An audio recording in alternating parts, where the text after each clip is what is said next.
Hello বন্ধুরা, আমার আজ রেসিপি হলো চিকেন ব্রেড ললিপপ। এখানে আমি প্যানে সাদা তেল দিয়ে দিলাম, কিছুটা চিকেন পেস্ট করা ছিল সেটা দিয়ে দিলাম, একটু নাড়াচাড়া করে নেব। নিয়ে এখানে আদা রসুনের পেস্ট হাফ টেবিল চামচ দিয়ে দিলাম, দিয়ে আরও একটু নাড়াচাড়া করে একটু ভেজে নেব। চিকেনটা একটু ভেজে নিলাম। এখানে ঝালের জন্য আমি চিলি ফ্লেক্স দিয়ে দিলাম আর পরিমাণ মতো নুন দিয়ে দিলাম, আর একটা ক্যাপসিকামের 1/4 ভাগ আমি কুচিয়ে দিলাম, আর একটা মাঝারি সাইজের পেঁয়াজের অর্ধেকটা কুচিয়ে দিলাম, দিয়ে আরও একটু ভেজে নেব। চিকেনটা সিদ্ধ হওয়া পর্যন্ত ভাজবো। এটা আমি চিকেনটা সিদ্ধ হয়ে গেছে, ভাজাও হয়ে গেছে। এখানে আমি সয়া সস দিয়ে দিলাম আর 2 টেবিল চামচ টমেটো সস দিয়ে দিলাম। সয়া সসটা আমি হাফ টেবিল চামচ দিয়েছি, দিয়ে ভালো করে মিশিয়ে নিলাম, নিয়ে ঠান্ডা করে নেব।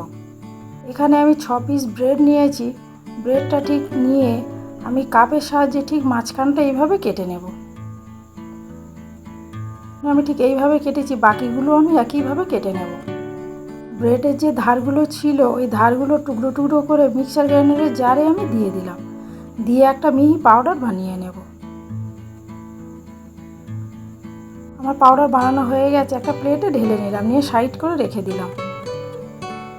এখানে একটা ব্রেড দিয়ে দিলাম, দিয়ে একটা আইসক্রিমের স্টিক দিয়ে দিলাম, তার উপরে কিছুটা চিকেনের পুর দিয়ে দিলাম। আমার চারিদিকে ছড়িয়ে যাচ্ছে, একটু ক্লিন করে নেব। এবারে চারিদিকে একটু জল ব্রাশ করে দেব। আমি ঠিক জল ব্রাশটা এইভাবে করে দিলাম। এবারে আরও একটা ব্রেড উপর থেকে দিয়ে দিলাম, দিয়ে একটু চেপে দেব।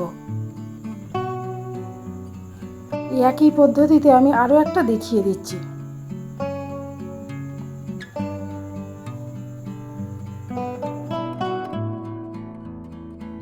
আমার সব ললিপপগুলো রেডি হয়ে গেছে। আমি এখানে 3টে ললিপপ বানিয়েছি। এখানে একটা প্লেটে আমি একটা ডিম নিয়ে নিলাম, সাথে নুন আর খুব সামান্য গোলমরিচের গুঁড়ো দিয়ে দিলাম, দিয়ে ভালো করে ফেটিয়ে নিলাম। এই ব্রেডের পাউডারটা বানিয়েছিলাম, ওখানেও নুন আর গোলমরিচের গুঁড়ো দিয়ে ভালো করে মিশিয়ে নিলাম। এই ললিপপগুলো বানিয়েছিলাম, ওখান থেকে একটা ললিপপ নিয়ে ডিমের ব্যাটারটিকে আমি এইভাবে দিয়ে দিলাম, দিয়ে এপিট ওপিট করে ডিম ব্যাটারটা ভালো করে মাখিয়ে নিলাম। এই ব্রেডের পাউডারটা বানিয়েছিলাম ওই পাউডারের উপর দিয়ে দিলাম, দিয়ে একটা কোট করে নিলাম। এই একই পদ্ধতিতে বাকিগুলো আমি বানিয়ে নেব। দেখুন, আমি বাকিগুলো সব বানিয়ে নিয়েছি। এবার আমি এগুলো ভেজে নেব। আগে থেকে প্যানে আমি সাদা তেল গরম করতে বসিয়ে দিয়েছিলাম, একে একে আমি ললিপপগুলো দিয়ে দিলাম। আমার প্যানটা খুবই ছোট, তাই জন্য একটু সাইড করে দেব, দিয়ে আমি আরও একটা দিয়ে দেব।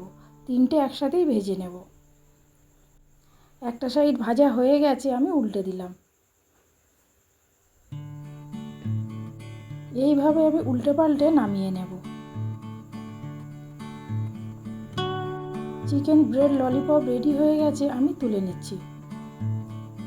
আমার রান্না ভালো লাগলে লাইক করবেন, কমেন্ট করবেন, সাবস্ক্রাইব করে পাশে থাকবেন। ভিডিওটি দেখার জন্য ধন্যবাদ।